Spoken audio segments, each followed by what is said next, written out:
জয়গুরু। আজকে ওই সত্যানুসরণের পরের অংশ পাঠ করব এবং ব্যাখ্যা করব।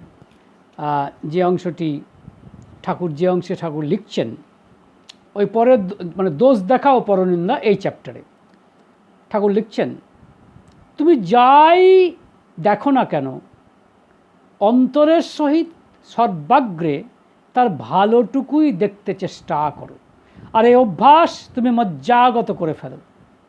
তাই বলে কোনো স্বার্থবুদ্ধি নিয়ে অন্যের সুখ্যাতি করতে নেই, সে তো খোসামদ। সেক্ষেত্রে মন মুখ প্রায়ই এক থাকে না, সেটা কিন্তু বড়ই খারাপ, আর তাতে নিজের স্বাধীন মত প্রকাশের শক্তি হারিয়ে যায়। আবার বলছি, নিজের দোষ জেনেও যদি তুমি তা ত্যাগ করতে না পারো, আবার বলছি, তুমি যাই দেখো না কেন অন্তরের সহিত সর্বাগ্রে তার ভালোটুকুই দেখতে চেষ্টা করো, আর এই অভ্যাস তুমি মজ্জাগত করে ফেলো। তাই বলে কোনো স্বার্থবুদ্ধি নিয়ে অন্যের সুখ্যাতি করতে নেই, সে তো খোসামদ। সেক্ষেত্রে মন মুখ প্রায়ই এক থাকে না, সেটা কিন্তু বড়ই খারাপ, আর তাতে নিজের স্বাধীন মত প্রকাশের শক্তি হারিয়ে যায়।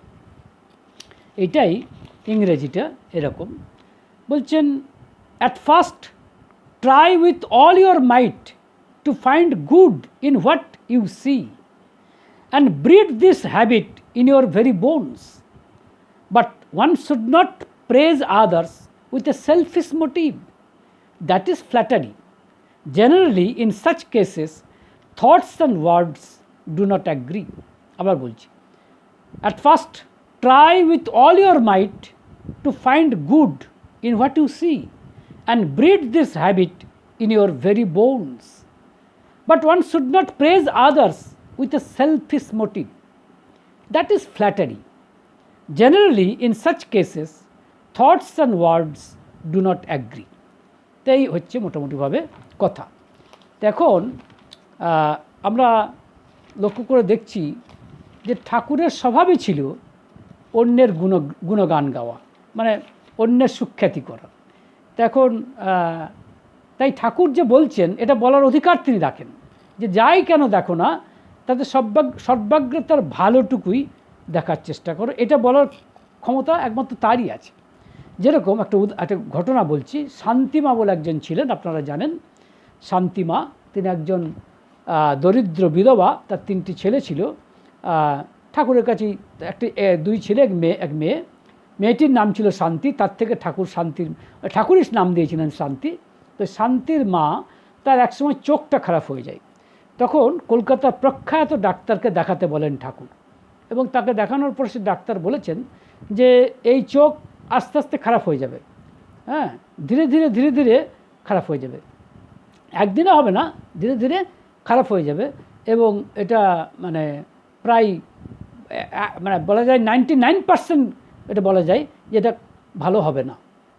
এই শুনে যখন কলকাতা থেকে ফিরলেন শান্তির মা, ঠাকুরের কাছে এসে ঠাকুরকে বললেন, ঠাকুর সব শুনে বললেন, যাক 1% চান্স তো আছে। ডাক্তার বলেছিলেন 99%, ঠাকুর তার থেকে 1%টা বেছে নিচ্ছেন, জাস্ট ইমাজিন। এবং পরবর্তী ক্ষেত্রে ঠাকুর নানান কথা বলেছিলেন, তিলের তেল বা পদ্ম ফুলের পদ্ম ফুলের মধ্যে জলের মধ্যে পদ্ম ফুল রেখে তার চোখে নেওয়া, তারপরে কলা খাওয়া, তিল খাওয়া, এরকম ধরনের অনেক কিছু টোটকা ঠাকুর বলেছেন। পরবর্তী ক্ষেত্রে কিন্তু শান্তির মায়ের চোখ অনেকটাই ভালো হয়ে গিয়েছিল। সুতরাং দেখুন, লক্ষ্য করে যে এই যে বললাম, ঠাকুরকে দেখছেন সর্বাগ্রে তার ভালোটুকুই দেখার চেষ্টা করো। তার মানে কি, even against all the ods তিনি কিন্তু ভালোটাই খুঁজছেন। যেমন রামকৃষ্ণদেব ভারী চমৎকার করে অপূর্বভাবে কথা বলেছেন যে হাঁস হও, তুমি দুধটুকু খেয়ে জলটুকু ফেলে দাও, জলটুকু ফেলে দুধটুকু খেয়ে নাও। কিন্তু আমরা পারি না। কিন্তু আমরা কী করি জানেন, আমরা খারাপটাই দেখি, সঙ্গে সঙ্গে আমরা নিজেরাও খারাপ হয়ে পড়ি। This is the travel with us. এই জন্য ঠাকুর বলছেন, তুমি যাই কেন দেখো না তার মধ্যে সর্বাগ্রে তুমি তার ভালোটাকে দেখার চেষ্টা করো। Try to see good in it. যেটা ভালো দিক আছে, হোয়াট এভার মাইক্রোস্কোপিক, যদি মাইক্রোস্কোপিকও হয়, ট্রাই টু সি ইট, এইটা দেখার চেষ্টা করো। এটা ঠাকুর আমাদেরকে বলছেন, এবং বলছেন শুধু নয়, নিজে তিনি করে দেখিয়েওছেন। তো এখন সমস্যা হচ্ছে এইখানেই যে ঠাকুর এটা প্রায়ই বলতেন। যেমন আমরা আলোচনা প্রসঙ্গে 15 খণ্ডের প্রথম পাতাতেই পাচ্ছি বাসুদেবদা এসেছেন। বাসুদেবদা হচ্ছেন অনন্ত মহারাজের ভাগ্নে সম্ভবত।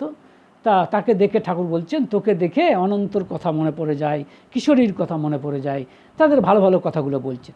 হ্যাঁ, আবার একদিন হেমকবির নাতি এসেছিলেন, তাকে দেখে বলছেন, ওহ সে এক মস্ত লোক ছিল, মানে তার দাদুকে, তুই এরকম দাদুর নাতি, তোর মধ্যে অনেক তোর দ্বারা হবে, এরকম কথা বলছেন, মানে তাকে উৎসাহিত করছেন।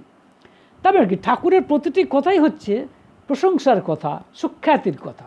তাই ঠাকুর বারবার আমাদেরকে সুখ্যাতি করতে বলছেন, ভালোটাকে দেখতে বলছেন। Try to see good in it, যা দেখছো whatever you see, try to see good in it and breed this habit in your very bones, মানে তোমার এই অভ্যাসটাকে তুমি মজ্জাগত করে ফেলো, মানে এটাকে প্র্যাকটিসের মধ্যে আনো, মেক ইট আন্ডার প্র্যাকটিস। কারণ প্র্যাকটিস করলে কি হবে না, তখন ভালো দেখতেই শুরু করবো, খারাপের মধ্যেও ভালো দেখতে শুরু করা। বড় আশ্চর্য কথা কিন্তু। মানে এরকম একটা মানে ঠাকুরের বাণীও সম্ভবত এরকম আছে যে খারাপের মধ্যে ভালো থাকা সেই তো আসল থাকা, গাছে যে ফল পেকে ওঠে সেই তো আসল পাকা, এরকম একটি বাণী সম্ভবত ভুল হতে পারে, এরকম দু একটা কথা ভুল হতে পারে, কিন্তু মোরাললেস এসেন্সটা হচ্ছে এইখানেই। মানে তুমি সব কিছু খারাপের মধ্যে ভালো দেখে নেওয়া very difficult but not impossible, কঠিন কোনো সন্দেহ নেই, কিন্তু অসম্ভব নয়। যেমন একটি চোর ছেলে হাউজারমানদার কাছে এসেছিলেন, হাউজারমান তার চৌর্যবৃত্তিটাকেই দেখেছেন। তো ঠাকুর বলছেন, তুমি এই ধর্মীয় লাইনে আছো, তুমি যদি এই চৌর্যবৃত্তিটাকে ছাড়াতে না পারো তাহলে আর করলে কি? তার মানে কি, খারাপ তার ভালো দিকটা দেখো। হ্যাঁ, এবং পরবর্তী ক্ষেত্রে সেটা সম্ভব খানিকটা হয়েছিল শোনা যায়। তো সুতরাং এগুলো ঠাকুর আমাদেরকে বারবার বলছেন আর কি। এবং এই যে বাসুদেবদা এসেছেন, ওই অনন্ত মহারাজের সম্ভবত ভাগ্নে, তিনি ঠাকুরের সঙ্গে কথা বলছেন। তা তিনি কথায় কথায় বললেন, একজনকে দীক্ষা দিয়েছি, সে অত্যন্ত বেয়ারা, সে অত্যন্ত বদমাইশ লোক, কিছুতেই তাকে ভালো করা যায় না, হ্যাঁ, তার উপর লক্ষ্য রাখছি, কিন্তু এরকম ব্যাপার। তো তাতে ঠাকুর বলছেন যে দেখো, তোমার কিন্তু নিজেকে শ্রদ্ধার্হ করে তোলা দরকার, মানে বি রেসপেক্টফুল টু হিম। তুমি নিজেকে আগে তার কাছে রেসপেক্টেড হয়ে করে তোলো, তাহলে দেখবে সে নিজে নিজেই আস্তে আস্তে তোমার দিকে, মানে তার চালাকিগুলো, শয়তানিগুলো সে ছাড়তে শুরু করবে, যদি তোমাকে শ্রদ্ধাবান বলে মনে করে। এটা ঠাকুর বলছেন। তার মানে কি, এক্ষেত্রে তিনি বলছেন ঋত্বিকদেরকে, বাসুদেবদা ঋত্বিক হয়েছেন কারণ তিনি দীক্ষা দিয়েছেন, তিনি বলছেন ঋত্বিকদেরকে শ্রদ্ধাবান হয়ে উঠতে হবে, তাকে হতে হবে, তাহলে হবে না। এটা আপনারা চতুর্থ অধ্যায়ে পেয়ে যাবেন। এবং ঠাকুর বলছেন শ্রদ্ধাবান লভতে জ্ঞানম, ওই বাসুদেবদাকে বলছেন। এটা চতুর্থ অধ্যায়ের আপনারা শ্লোকটা পেয়ে যাবেন, যেখানে ভগবান শ্রীকৃষ্ণ বলছেন শ্রদ্ধাবান লভতে জ্ঞানম তৎপর সংযতেন্দ্রিয় জ্ঞানম লব্ধা, এই যে বলছেন না যে পরাং, মানে একেবারে তুমি শান্তিম অচিরেণ অধিগচ্ছতি, মানে বলছেন যে তুমি সত্যি সত্যি কিন্তু মানে শান্তির রাজ্যে পৌঁছে যাবে। কিন্তু তোমাকে প্রাইমারিলি কী হতে হবে? প্রাইমারিলি হতে হবে শ্রদ্ধাবান না হলে কিন্তু তুমি যতই করো তোমার কিন্তু কোনো লাভ হবে না। তাই বলছেন শ্রদ্ধাবান লভতে জ্ঞানম তৎপর সংযতেন্দ্রিয়। কেন বলছেন তৎপর সংযতেন্দ্রিয়?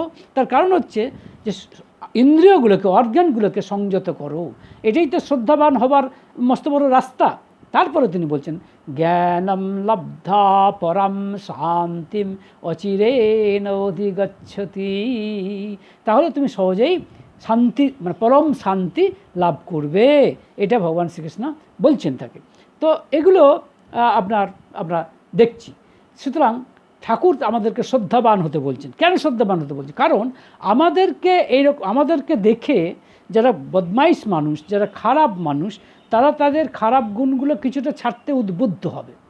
দে will be inspired seeing us, আমাদেরকে দেখে। এইটা ঠাকুর, যে জন্য ঋত্বিকদের কাছে ঠাকুরের আশার শেষ নেই। তিনি কত চেয়েছেন ঠাকুরের কাছে, মানে এইটা মানে ঠাকুরের কাছে চাইছেন, ঠাকুর চাইতেন ঋত্বিকদের কাছে যে তারা শ্রদ্ধাবান হোক। এবং ঠাকুর যেমন প্রত্যেকের সুখ্যাতি করতেন, এমনকি যার কিছুই নেই, হয়তো সামান্য কোনো একটা গুণ আছে, absolutely negligible and microscopic also, তার ক্ষেত্রেও ঠাকুর কিন্তু সেটাকে হাইলাইট করছেন, সেটাকে প্রশংসা করছেন। এবং ঠাকুর বলছেন মানে মানে হি প্রেজ ফর আদার্স, মানে অন্যের জন্য যত পারো প্রশংসা করো, এটাও কিন্তু ঠাকুর বারবার বলছেন। এমনকি এবং তিনি করেছেন, এবং আমাদের মতো বদমাই শয়তান লোকদের নিয়েই তো তার কারবার, এবং তিনি আমাদেরকে নিয়ে তো তিনি এরকম করেছেন। এবং ঠাকুরকে প্রশ্ন করা হয়েছিল যে আমরা তো আপনার মান রক্ষা করতে পারছি না সত্যিকার অর্থে, তো তাহলে আমরা কি করে হব, তো আমাদের উপরে কোনো আশা ভরসা আছে ঠাকুর আপনার? তো ঠাকুর বলেছিলেন, দেখো হাঁড়িতে ফুটো আছে আমি জানি, তবু আমি জল ঢেলে যাই এই আশায় যে জল ঢালতে ঢালতে কোনো দিন ওই জলের মাধ্যমে যদি নাকি অ্যালগি ফর্ম করে, অ্যালগি মানে মানে শ্যাওলা ফর্ম করে, ওই ফুটোটা আস্তে আস্তে কিছুটা হলেও বন্ধ হয়। সি ঠাকুরের মানে বারংবার তিনি আসেন, ঠাকুর যেন বারবার আমাদেরকে ভালো করতে আসেন, বারবারই ভুল হয়, তবু ঠাকুর মানে ধৈর্য হারান না। একটা কবিতা মনে পড়ছে, এক ভদ্রলোক লিখেছিলেন, নামটা মনে করতে পারছি না, কবিতার কথাটাও মনে করতে পারছি না, কিন্তু মানে নির্যাসটা এরকম যে তিনি বলছেন যে একজন দর্জি যেন চাঁদটাকে আস্তে আস্তে বড় করছে, হ্যাঁ, মানে একাদশী মানে কী বলে দ্বাদশী, দ্বিতীয়ার চাঁদ, তৃতীয়ার চাঁদ আরেকটু বড়, আরেকটু বড়, একেবারে যেটা মানে যেটাকে আমরা বলি পূর্ণ, মানে যেদিনকে পূর্ণিমার চাঁদ সেটা যেন পুরোটা, তুমি আবার কী হচ্ছে, আবার ক্ষয়ে যাচ্ছে, তাই না? কিন্তু কবি লিখছেন, ধৈর্য বটে তবু দর্জিটার, ধৈর্য বটে তবু দর্জিটার, কারণ দর্জিটার ধৈর্য দেখুন, সে কিন্তু আবার এই ক্ষয়ে যাওয়া চাঁদকে আবার সেলাই করে করে করে আবার পূর্ণচন্দ্রে পরিণত করে। ঠাকুরের ঠিক তাই, এরকম ধৈর্যবান দর্জি যেন ঠাকুর, আমাদের কেবল ভালোটাই দেখছেন সব খারাপের মধ্যেও, এবং আমাদের মতো লোকের মধ্যেও, মানে অতি মানে কী বলবো, যাদের কিছুই হওয়ার নয় তার ক্ষেত্রেও ঠাকুর ভরে দিতে চাইছেন। এবং যেন একজন লেখক লিখেছিলেন, একজন ভারী চমৎকার একটা গানও আছে যে তুমি যা দিয়েছো তা তো পাওয়ার হকদার আমি নই, এবং আমাকে যা দিয়েছো তা তুমি তো কেড়েও নাওনি ঠাকুর, এটা বলছেন। এরকম একটা গান আছে, যা দিয়েছো তার মানে কেড়েও তো কিছু নাওনি, এরকম একটা গান চমৎকারভাবে আছে। তো এই হচ্ছেন ঠাকুর। তো ঠাকুর আমাদেরকে বলছেন, ঠাকুরের জন্য হোপ এগেনস্ট হোপ, মানে কিছু আশা করার নেই সেখানেও ঠাকুর আশা করছেন। এটাও কিন্তু ঠাকুরের এক আশ্চর্য দিক বলে আমি মনে করি। This is one of the salient feature, one of the salient features of Shri Thakur পর্যন্ত। তো যাই হোক, এবং শুধু ঠাকুরের নয়, আরও বড় বড় মহাপুরুষদেরও দেখবেন এই শ্রদ্ধার চাষ। যেমন অরবিন্দকে নিয়ে রবীন্দ্রনাথের একটি কবিতা আছে, যার প্রথম লাইনটি এরকম, অরবিন্দ রবীন্দ্রের লহ নমস্কার, দেখুন, বা লহ প্রণাম বলছেন, অরবিন্দ রবীন্দ্রের লহ নমস্কার, মানে হে অরবিন্দ, এরকম বলছেন, মানে এটা ঘটনা। এবং আপনি লক্ষ্য করে দেখবেন এগুলো করতে করতে না এর একটা ইফেক্ট আছে, বলো না, এভরিথিং ইজ ইনফেকশাস, এটা বিবেকানন্দের কথা, এভরিথিং ইজ ইনফেকশাস, গুড আর ব্যাড, খারাপও যেমন ইনফেকশাস, সেরকম ভালোটাও কিন্তু ইনফেকশাস। যেমন আমি একজনকে জানি, সে অত্যন্ত বদ ছিল, বুঝলেন, আমারই এক বন্ধু, সে প্রফেসর হয়েছে পরে, সে অত্যন্ত বদমাইশ ছিল, হ্যাঁ। তো সে তার খারাপ গুণগুলোকেই দেখেছি আমরা হস্টেল লাইফে বা পরবর্তী ক্ষেত্রে, কিন্তু আমরা দেখলাম পরবর্তী ক্ষেত্রে তার এমন একটা স্ত্রী জুটলো, বুঝলেন, স্ত্রীটি এত ভালো যে সে কিন্তু খারাপের দিকে দাঁড়িয়ে নেই। এবং আমি অনেক দিন পরে, আই থিঙ্ক 20 ইয়ার্স আর 25 ইয়ার্স আফটার আমার তার সঙ্গে দেখা হয়েছিল, তখন তাকে আমি চিনতে পারছি, তাকে মানে আমি তার বন্ধুকে, যে he has changed himself so much, যে সেই লোক আর এই লোক যেন একটা মানে কী বলবো, মানে জন্মান্তর হয়ে গেছে যেন। তা দেখুন, একটা ভালো স্ত্রীর দ্বারাও কিন্তু একটা স্বামীর কতখানি উপকার হয়, এও আমার দেখা। তো এগুলো কিন্তু আমরা দেখেছি, অন্তত আমি নিজে এই কথাটা দেখেছি। এবং তবে হ্যাঁ, ঠাকুর কী বলছেন, কারো সুখ্যাতি, আমরা যেন সুখ্যাতি করি, সুখ্যাতি মানে ঠাকুর অ্যাপ্রিসিয়েট করতে বলছেন। ঠাকুর বলছেন যার যেটা ভালো গুণ আছে সেটাকে তুমি অ্যাপ্রিসিয়েট করো, কারণ অ্যাপ্রিসিয়েট যত করবে তত তুমি নিজে অ্যাপ্রিসিয়েবল হবে। অন্যের সুখ্যাতিগুলো অ্যাপ্রিসিয়েট করতে হয়, ঠাকুর বলছেন। যেমন একজন দাদা এসেছেন ঠাকুরের কাছে, এসে বলছেন, অফিসে আমার উন্নতি হয় না, প্রমোশন হয় না, কারণ আমি স্পষ্ট কথা বলি। তো ঠাকুর বলছেন, দেখো, স্পষ্ট কথা বলা হয়তো ভালো, কিন্তু তুমি তোমার বস, যে তুমি যার কথা বলছো, তার স্তুতি করবে না কেন? স্তুতি মানে অ্যাপ্রিসিয়েট করবে না কেন? তখন দাদাটা বলছে, কীরকম? ঠাকুর বলছেন, আমি মানছি তোমার যে বস, তার হয়তো হাজারো দোষ আছে, তার হাজারো নেগেটিভ কোয়ালিটি আছে, কিন্তু কোনো ভালো কোয়ালিটি কি নেই? সে বলছে, হ্যাঁ, তা হয়তো দু একটা আছে। তো যে সেইগুলোকে খোঁজো, সেইগুলোকে খুঁজে তুমি সেগুলোকে নিয়ে বারবার প্রশংসা করো। বলছে যে এটা কেন করবো, বলছে কেন করবো মানে এটা তো খারাপ কিছু নয়। তার ভালো দিকটা যদি তুমি বারবার বলো, সেটাই বা বলবে না কেন? তার খারাপ দিকটা যদি এত চিৎকার করে বলতে পারো, তাহলে ভালো দিকটাই বা বলবে না কেন? Why not? এই কথা ঠাকুর বলছেন। আর ইটস সো। তাই এবং সত্যি কথা বলতে গেলে আমি নিজে আমার ব্যক্তিগত জীবনে দেখেছি অ্যাপ্রিসিয়েট করার ফল কি হয়। আমি একথা আগের একটা ভিডিওতে বলেওছি, তো যাই হোক আমি আর সেখানে রিপিট করছি না। আমি শুধু বলতে চাইছি এই কথাটাই যে অ্যাপ্রিসিয়েট করুন, ভালো সুখ্যাতি করুন, কিন্তু ঠাকুর একটা কষান দিচ্ছেন। কষান মানে একটা সাবধান বাণী দিচ্ছেন যে তাই বলে কোনো স্বার্থবুদ্ধি নিয়ে কারো সুখ্যাতি করতে নেই, সে তো খোসামত। সেক্ষেত্রে মন মুখ প্রায় এক থাকে না, এটা ঠাকুর বলছেন। এটা খুব ইন্টারেস্টিং কথা। কী বলছেন ঠাকুর? যে ওই যে দাদাকে সুখ্যাতি করতে বলছেন বসের, হ্যাঁ ঠিক, মানুষকে সুখ্যাতি, যেটা ভালো গুণ সেটা সুখ্যাতি করেন, ঠাকুর তো করতেন। এটা তো ঠাকুর তো যা করতেন আমাদেরকে শিক্ষা দেওয়ার জন্যই করতেন, সুতরাং এগুলো তো খারাপ কিছু নয়। কিন্তু আমাদের সমস্যা হচ্ছে যে আমরা সেগুলোকে শিক্ষাটা নিই না। কিন্তু অনেক সময় দেখেছি আমরা আমাদের তথাকথিত উন্নতির জন্য খোসামত করতে শুরু করি। That is flattery. এটাকে বলে ফ্ল্যাটারি, স্তাবকতা যেটাকে বলে, এটাকে বলে স্তাবকতা। এই স্তাবকতা কিন্তু তিনি না করতে বলছেন। হ্যাঁ, সুতরাং স্তাবকতা আর স্তুতি করা এক জিনিস নয়, গুলিয়ে ফেলবেন না। There is a clear cut distinction between appreciation and flattery. স্তুতি করা আর স্তাবকতা করা এক জিনিস নয়। স্তাবকতা মানে আপনি কোনো স্বার্থের জন্য করছেন। আপনি যদি বলেন আমি যে স্তুতি করছি এটাও কি কোনো স্বার্থের জন্য? না, স্বার্থের জন্য করতে নেই। আপনি স্তুতি করুন, ভালো জিনিসের কথা, ভালো ভালো জিনিসের প্রশংসা করুন, that is good enough, not for any selfish interest or selfish motive. কিন্তু আপনার ভালো হবে, that is also certain, that is also certainty. সেটাও কিন্তু একটা নিশ্চয় দিক না। আপনি যদি ভালো করেন তার ভালো রেজাল্ট আপনাকে পেতেই হবে, এটাও কিন্তু নোবডি ক্যান ডিনাই ইট। সুতরাং এই জায়গায় দাঁড়িয়ে আমি যেটা বলতে চাইছি সেটা হচ্ছে এই যে আপনি ভালো করুন। যেরকম ঠাকুরকে আমরা দেখছি যে কালীষষ্ঠী মা বলে একজন এসেছেন। কালীষষ্ঠী মা তিনি এসেছেন নয়, ভুল বললাম, কালীষষ্ঠী মা একদম আপনার পাবনা হিমায়তপুর থেকেই ছিলেন। তিনি বৈশ্যের একজন বিধবা, তার স্বামী তার ছেলে মেয়েগুলোকে নিয়ে তিনি একটি ব্যবসা করেন, একটা চালের কল করেছেন সেখান থেকে। এবং ঠাকুরের একজন একনিষ্ঠ ভক্তও বটে।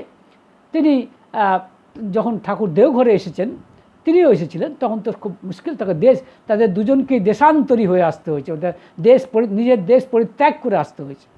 তো দেওঘরে একদিন কালীষষ্ঠী মা লক্ষ্য করে দেখছি আমরা যে কালীষষ্ঠী মা 1 মণ চাল দিয়েছেন। তখন ঠাকুর এটাকে সবার সামনে চিৎকার করে বলছেন, এই দেখ কালীষষ্ঠী 1 মণ চাল দিয়েছে, জানিস তো কালীষষ্ঠী 1 মণ চাল দিয়েছে। এখন বলুন তো কেন ঠাকুর এটা বলছেন? এটা কি ঠাকুরের ফ্ল্যাটারি? এটা কি ঠাকুরের স্তাবকতা? Not at all. কারণ কে এক কালীষষ্ঠী 1 মণ চাল দিয়েছে তাতে ঠাকুরের কিছু এসে যাবে না। সমুদ্রে 1 ঘটি জল ফেলা বা নেওয়া, that is absolutely nothing to ocean. মানে সমুদ্রের কাছে এটা কিছুই নয়। কালীষষ্ঠী মার 1 মণ চাল কে এমন ফ্যাক্টর করে দেয়? কিন্তু ঠাকুর বলছে, ঠাকুর স্বার্থের জন্য বলছেন না, মানুষের এই যে সুকুমার বৃত্তি, এই যে সুকুমার বৃত্তি, এই যে গুড হ্যাবিট, এই প্র্যাকটিসটাকে তিনি উস্কে দিচ্ছেন, প্রজ্বলিত করছেন, ভালো দিকটাকে তিনি প্রজ্বলিত করছেন। এই প্রজ্বলন করার ফলে শুধু কালীষষ্ঠী মা দেখবেন আরও ভবিষ্যতে আরও দিতে চাইবে। শুধু কালীষষ্ঠী মা নয়, মানে যারা শুনছিলেন, যারা এই কথাগুলো শুনছিলেন, তাদের মধ্যেও এই সুকুমার বৃত্তিটা আস্তে আস্তে প্রজ্বলিত হবে। এই জন্যই ঠাকুর বারবার স্তুতি করছেন, অ্যাপ্রিসিয়েট করছেন, কিন্তু স্তাবকতা করছেন না। ঠাকুর বলছেন তাই বলে কোনো স্বার্থবুদ্ধি নিয়ে কারো সুখ্যাতি করতে নেই, সে তো খোসামত।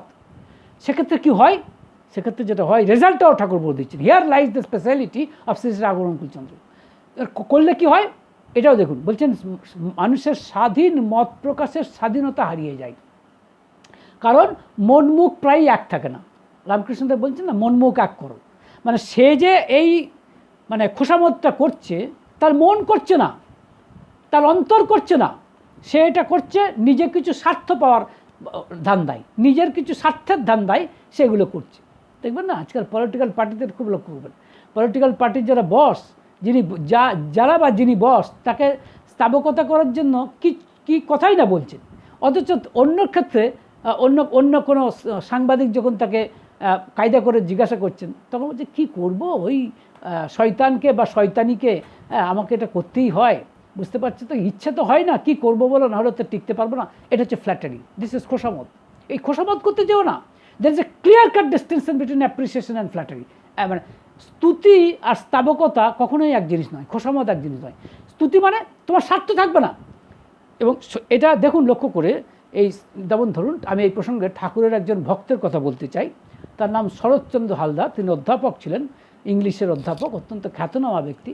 তিনি তো ঠাকুরের শিষ্য ছিলেন এবং ঠাকুরকে অ্যাপ্রিসিয়েট করতেন, স্তুতি করতেন, ঠাকুরময় তার জীবন ছিল। কিন্তু তবু ঠাকুরকে বহু কথা, বহু প্রশ্ন তিনি করেছেন, যেগুলি কিন্তু সর্বসমক্ষে হয়তো করা উচিত হয়নি, কিন্তু তিনি করতে পেরেছেন। তার কারণ তিনি স্তাবকতা করেননি, ঠাকুরের স্তাবকতা করেননি, তিনি ঠাকুরের স্তুতি করেছেন, এটা ঠিক, কিন্তু স্তাবকতা করেননি। সেই জন্যই বলতে চাইছি যে কথাটি, সেটি হচ্ছে এই যে আমরা লক্ষ্য করে দেখছি একদিন শরৎ হালদারদা সবার সামনেই ঠাকুরকে বলছেন, আচ্ছা আপনি যে আমাদের এত নাম করতে বলেন, আপনি কখন নাম করেন ঠিক পাই না তো। তখন আচ্ছা এই কথাটা বলতে পারে সর্বসমক্ষে? চিন্তা করুন। কারণ ঠাকুর সত্যি লোকের সাথে কথা বলছেন, ভক্তজনের সাথে কথা বলছেন, বা অন্যান্য মানুষের সঙ্গে কথা বলছেন, ঠাকুরের তো সেই অর্থে নাম করার কোনো স্কোপই নেই। কিন্তু এত বড় কথাটা, এবং ঠাকুর কিন্তু অন্যকে নাম করতে বলছেন, নামধান করতে বলছেন, কিন্তু ঠাকুর নিজে করছেন না, অন্তত অ্যাপারেন্টলি। সেই কথাটা সর্বসমক্ষে বলাটা কিসের প্রমাণ? যে এরা কিন্তু সেই অর্থে নিজের স্বাধীনতাটুকু নষ্ট করেনি, প্রশ্ন করার স্বাধীনতাটা নষ্ট হয়নি, মন মুখ এক আছে। তাই তিনি ঠাকুরকে স্তাবকতা করেননি, ঠাকুরকে স্তুতি করেছেন, স্তাবকতা করেননি, খোসামত করেননি বলেই তার মন মুখ এক আছে, বলেই তার স্বাধীন মত প্রকাশের স্বাধীনতাও আছে। এবং এই স্বাধীন মত প্রকাশের স্বাধীনতা ঠাকুরই তাদেরকে দিয়েছেন। এবং ঠাকুর একটু উত্তর দিলেন যে করি না কখন, কারণ ঠাকুরের মধ্যে নামটা অটোমেটিক, সামথিং অটোমেটিক। যেমন আপনার বক্রেশ্বরে যেরকম হট স্প্রিং আছে, অটোমেটিক্যালি হিলিয়াম গ্যাস বেরোচ্ছে, হ্যাঁ, নোবডি ক্যান হিন্ডার দ্যাট। সেরকম ঠাকুরের মধ্যে নাম অটোমেটিক হচ্ছে। ঠাকুর বলছেন নাম আমাকে ছাড়ে না, আমি নামকে ছাড়তে চাইলেও নাম আমাকে ছাড়ে না। দিস ইজ ভেরি মানে strange and very Nobel statement in deed. That's another issue. তাহলে দেখুন এই মত প্রকাশ করতে পারছেন। ভগবান শ্রীকৃষ্ণও কিন্তু একই কথা বলছেন। কি বলছেন? যে তুমি যে জ্ঞান লাভ করবে, একটা ভক্তকে বা একটা যিনি জ্ঞান প্রার্থী, তাকে যদি জ্ঞান লাভ করতে হয়, তাহলে কিন্তু তাকে প্রথমেই কি করতে হবে? যে প্রশ্ন এবং প্রতিপ্রশ্ন করতে হবে। মানে কি করতে হবে? মাস্টারমশাইকে নমস্কার করতে হবে, একই সঙ্গে শ্রদ্ধা করতে হবে, একই সাথে প্রতিপ্রশ্নও করতে হবে, প্রশ্ন প্রতিপ্রশ্ন করতে হবে, তবেই জ্ঞান লাভ হবে, তাহলে হবে না কিন্তু। সেই জন্য এখানে আমরা দেখছি চতুর্থ অধ্যায়ের 34 নম্বর শ্লোকে ভগবান শ্রীকৃষ্ণ বলছেন, তদ্বিদ্ধি প্রণিপাতেন পরিপ্রশ্নেন সেবয়া উপদেক্ষন্তি তে জ্ঞানম জ্ঞানিনঃ তত্ত্বদর্শিনঃ। মানে আবার বলছেন তদ্বিদ্ধি প্রণিপাতেন পরিপ্রশ্নেন সেবয়া উপদেক্ষন্তি তে জ্ঞানম জ্ঞানিনঃ তত্ত্বদর্শিভিঃ। এর অর্থ হচ্ছে এইটাই। বলছেন কি? যে নো দ্যাট মানে জ্ঞান লাভ করো, থ্রু প্রস্ট্রেশন মানে সাষ্টাঙ্গে প্রণিপাত করো, ইনকোয়ারি মানে প্রশ্ন করো, অ্যান্ড সার্ভিস মানে সেবা দাও। গুরুর সামনে সাষ্টাঙ্গে প্রণিপাত করো, সেবা দাও এবং প্রশ্ন প্রতিপ্রশ্ন করো। তাহলে দেখুন, গুরু হয়তো একটা কথা বললেন, সেটা শিষ্য বুঝতে পারলেন না, বা শিষ্যের মনে উল্টো একটি ধারণা হলো। শিষ্য যদি স্তাবকতা করে গুরুর, তাহলে কিন্তু এই প্রতিপ্রশ্নটা করতে পারতো না, তার স্বাধীন মত থাকতো না। স্বাধীন মত না থাকলেই এটা হয়ে থাকে। তাই স্বাধীন মত রাখার জন্যই স্তাবকতা করতে নেই, কিন্তু স্তুতি করতে হয়। যে জন্য ভগবান শ্রীকৃষ্ণ বলছেন, নো দ্যাট থ্রু প্রস্ট্রেশন, সাষ্টাঙ্গে প্রণিত শ্রদ্ধা দেখাও, এনকোয়ারি মানে তোমার যে প্রশ্ন করো, অ্যান্ড সার্ভিস সেবা দাও গুরুকে। এবং তাহলে কী হবে? তাহলে ভগবান শ্রীকৃষ্ণ বলছেন, দেন দ্য ওয়াইজ ওয়ান্স মানে যিনি জেনেছেন, who have realise the truth মানে যে সত্যটাকে জেনেছেন, he will or they will impart knowledge to you, they will impart the knowledge to you. তারা তোমাকে জ্ঞান দান করবেন। তাহলে দেখুন, জ্ঞান লাভ করতে গেলেও আপনাকে প্রশ্ন এবং প্রতিপ্রশ্ন করতে হবে। এই প্রশ্ন এবং প্রতিপ্রশ্ন করতে গেলে আপনার মন মুখ এক থাকতে হবে। আর মন মুখ এক থাকা মানে আপনার স্বাধীন মত প্রকাশের স্বাধীনতা থাকা। এই স্বাধীন মত প্রকাশের স্বাধীনতাটা স্তাবকতা করলে হারিয়ে যায়। মনে রাখবেন, যে জন্য দেখবেন বড় বড় মানুষ তথাকথিত রাজনীতিবিদ যারা, তারা তাদের স্তাবককে চেনে, কিন্তু তারা হয়তো অনেকেই স্তাবকতাটাকে পছন্দ করে। The love flattery, that's for sure. তারা কিন্তু অনেকেই এই স্তাবকতা পছন্দ করে, কিন্তু বিশ্বাস করে না, স্তাবকদেরকে বিশ্বাস করে না।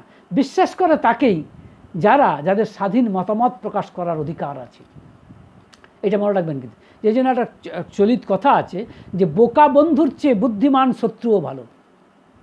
বোকা বন্ধুর চেয়ে বুদ্ধিমান শত্রুও ভালো। কারণ তারপর সে জানে বা তারা জানে যে এরা আমার ফ্ল্যাটারি করছে, স্তাবকতা করছে, খোসামত করছে। সে জানে বলেই জানে যে স্বার্থে করছে, তার মানে স্বার্থ কারণে করছে, আমাকে ভালোবেসে করছে না। যদিও এই স্তাবকতাটা তার ভালো লাগে, এটা ঠিক, এটা কিন্তু ঘটনা, কিন্তু তাকে বিশ্বাস করে না। কেন বিশ্বাস করে না? কারণ জানে সে স্বার্থপর। কেন বিশ্বাস করে না? জানে সে selfish, with a selfish motive সে এইসব কাজগুলো করে যাচ্ছে। বিশ্বাস হয়তো করে তাকেই যে নিরপেক্ষ, যে স্বাধীন মত প্রকাশ করার ক্ষমতা যার আছে, যার মনমুখ এক আছে, সেই পারে, তাকে কিন্তু সে বিশ্বাস করে, মনে মনে বিশ্বাস করে। তাই হয়তো আর দেখবেন সরাসরি না গেলেও লুকিয়ে চুরিয়ে তার মত থেকেই নেওয়ার চেষ্টা করে। অনেক যারা সত্যিকারের প্রাজ্ঞ রাজনীতিবিদ তারা এটা করে থাকেন।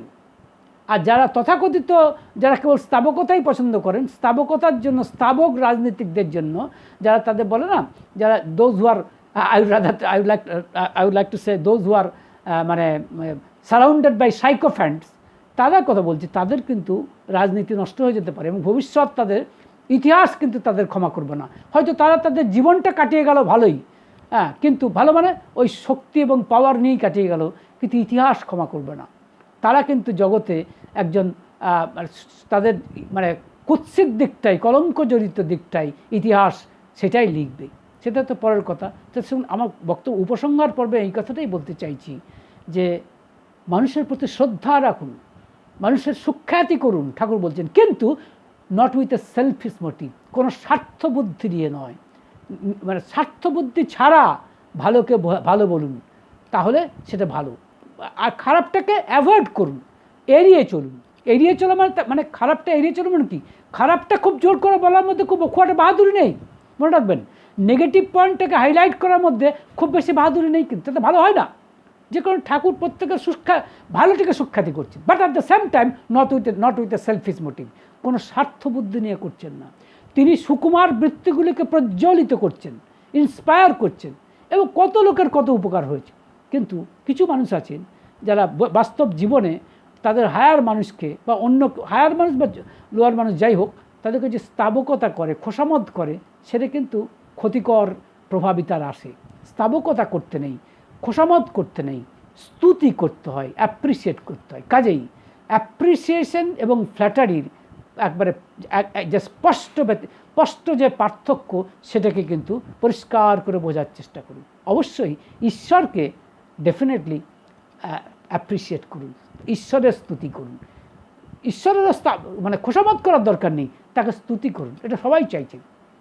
ভগবানকে স্তুতি করলে আপনি যদি ঈশ্বরকে অ্যাপ্রিসিয়েট করেন, আপনি নিজেই প্রত্যেকের কাছে অ্যাপ্রিসিয়েবল হবেন বলেই আমার ধারণা। জয়।